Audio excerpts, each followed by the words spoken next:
Penyusunan tes. Penilaian dalam aspek pengetahuan dapat diukur melalui tes tertulis, tes lisan, dan penguasaan. Tes tertulis dilakukan dengan berbagai bentuk, yaitu pilihan ganda, lisan, bab uraian. Penyusunan instrumen tes tertulis melalui langkah-langkah yaitu menentukan tujuan, menyusun kisi-kisi, menyusun soal, telaah, dan revisi. Dalam penyusunan tes tertulis, guru harus menetapkan tujuan tes terlebih dahulu. Misalnya, tes disusun untuk mengetahui penguasaan siswa terhadap materi pembelajaran setelah menempuh proses belajar. Selanjutnya, langkah-langkah dalam penyusunan tes. Yang pertama, kisi-kisi soal. Yang kedua, soal pilihan ganda. Yang ketiga, soal benar atau salah. Yang keempat, soal menjodohkan. Yang kelima, soal lisan. Keenam, soal uraian. Ketujuh, soal esai. Melanjutkan penjelasan dari teman saya, yaitu tes tertulis untuk prestasi belajar. Yang pertama, bentuk-bentuk tes. A. Tes subjektif. Pada umumnya berbentuk esai atau uraian.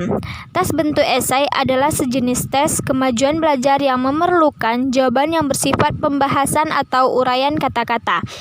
Tes esai ini menuntut siswa untuk dapat mengingat-ingat dan mengenal kembali, dan terutama harus mempunyai daya kreativitas yang tinggi. B. Tes objektif.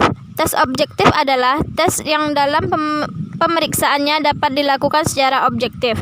Tes ini memang dimaksudkan untuk mengatasi kelemahan-kelemahan dari tes bentuk esai. Selanjutnya, macam-macam tes objektif. Tes benar, salah, true, false. Soal-soalnya berupa pernyataan, dan pernyataan tersebut adalah benar dan ada yang salah. Dan orang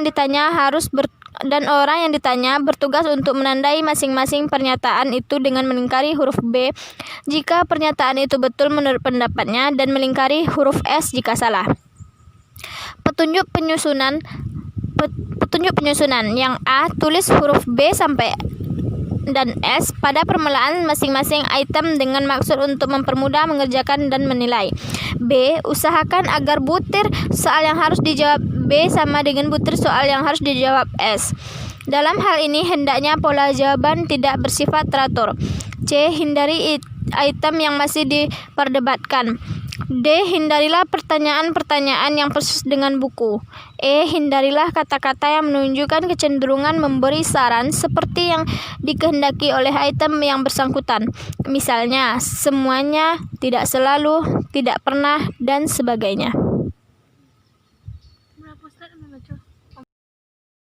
Selanjutnya, saya Namperlara Amriani akan melanjutkan penjelasan dari teman saya. Yang ke-B yaitu tes pilihan ganda atau multiple choice test. Terdiri atas satu keterangan atau pemberitahuan tentang suatu pengertian yang belum lengkap. Dan untuk melengkapinya harus memilih satu dari beberapa kemungkinan jawaban yang telah disediakan. Atau multiple choice test terdiri atas bagian keterangan sistem dan bagian kemungkinan jawaban atau alternative option. Kemungkinan jawaban option terdiri atas satu jawaban yang benar, yaitu kunci jawaban dan beberapa pengecoh lainnya. Petunjuk penyusunan. Pada dasarnya, soal bentuk pilihan ganda ini adalah soal bentuk benar atau salah juga, tetapi dalam bentuk jamak.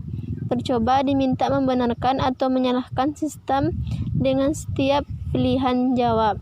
Kemudian, kemungkinan jawaban itu biasanya sebanyak 3 atau 4 buah, tetapi ada kalanya dapat juga lebih banyak. Untuk tes yang akan diolah dengan komputer, banyaknya option diusahakan 4 buah.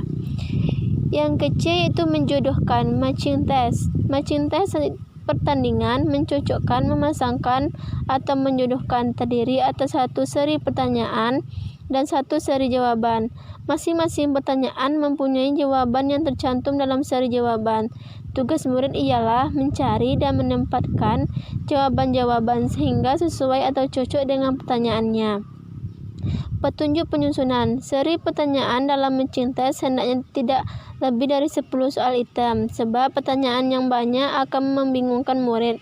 Juga akan mengurangi homogenitas antara item-item tertentu. Jika itemnya cukup banyak, lebih baik dijadikan 2 seri.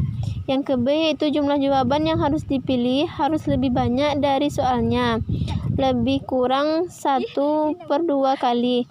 Dengan demikian, murid dihadapkan kepada banyak pilihan yang semuanya mempunyai kemungkinan benarnya, sehingga murid terpaksa lebih menggunakan pikirannya. Yang ke-C yaitu antara item-item yang tergabung dalam seri matching test harus merupakan pengertian-pengertian yang benar-benar homogen. Baiklah, saya akan melanjutkan penjelasan dari teman saya. Yang D yaitu tes isian atau completion test. Pengertian completion test atau tes isian melengkapi terdiri atas kalimat-kalimat yang ada bagian-bagiannya yang dihilangkan. Bagian yang dihilangkan atau yang harus diisi oleh murid ini adalah merupakan pengertian yang dari murid. Petunjuk penyusunan. Saran-saran dalam menyusun tes bentuk isian ini adalah yang pertama, perlu selalu diingat bahwa kita tidak dapat merencanakan lebih dari satu jawaban yang kelihatan logis. Yang kedua, jangan mengutip kalimat atau pernyataan yang tertera pada buku catatan. Yang ketiga, diusahakan semua tempat kosong hendaknya sama panjang. Yang keempat, diusahakan hendaknya setiap pernyataan jangan mempunyai lebih dari satu tempat kosong. Jangan mulai dengan tempat kosong. Yang kedua yaitu pengukuran ranah afektif. Pengukuran ranah afektif tidak semudah mengukur ranah kognitif serta tidak dapat dilakukan setiap saat dalam arti pengukuran formal. Karena perubahan tingkah laku siswa tidak dapat berubah sewaktu-waktu karena memerlukan waktu yang relatif lama. Demikian juga pengembangan minat dan penghargaan serta nilai-nilai.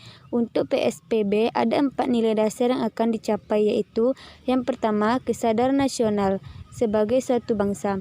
Yang kedua, sikap patriot. 3, kreatif dan inovatif. Dan yang keempat, kepribadian yang berdasarkan nilai, jiwa dan semangat 45 dan Pancasila. Yang ketiga yaitu pengukuran ranah psikomotor. Pengukuran ini dilakukan terhadap hasil-hasil belajar yang berupa penampilan.